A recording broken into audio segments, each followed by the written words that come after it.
Bonjour. Or, la foi est une ferme assurance des choses qu'on espère, une démonstration des choses qu'on ne voit pas. Hébreux 11, verset 1.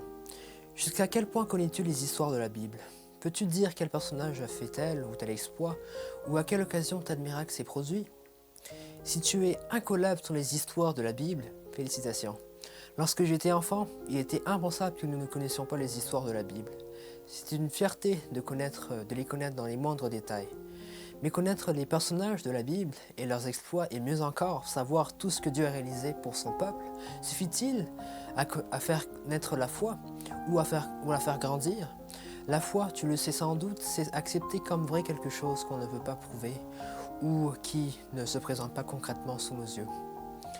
Elle s'exprime régulièrement dans notre vie de tous les jours parce qu'on ne peut pas tout voir ni tout prouver. L'exemple classique que l'on prend est celui du voyage en avion. Quand tu y montes, vois-tu toujours la cabine de pilotage avec son commandant? As-tu une vision claire du chemin qu'il va emprunter pour te conduire à ta destination? Non. Pourtant, tu montes, t'installes, joues, dors, manges et te déplaces dans l'avion, en toute confiance. Parce que tu crois. C'est la même chose quand tu envoies un courriel et que le système te dit « Votre courrier a été bien envoyé ». Tu n'as rien vu, mais tu y crois. Tu choisis, décides d'y croire. La foi, c'est croire que Dieu existe et que la Bible est sa parole révélée. Alors connaître la Bible fait-il naître ou grandir la foi?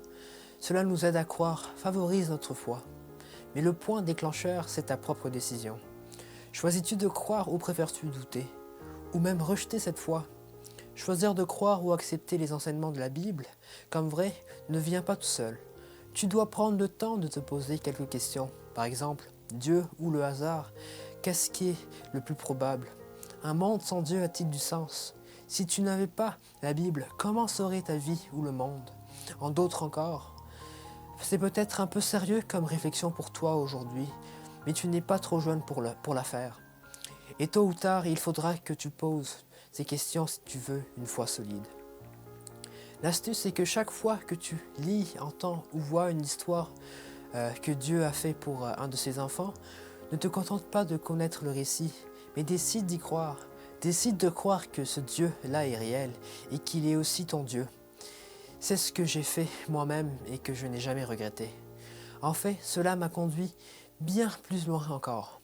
Je te raconterai cela un prochain jour. À toi de faire ton choix. Guylaine Musquet, bonne journée à tous.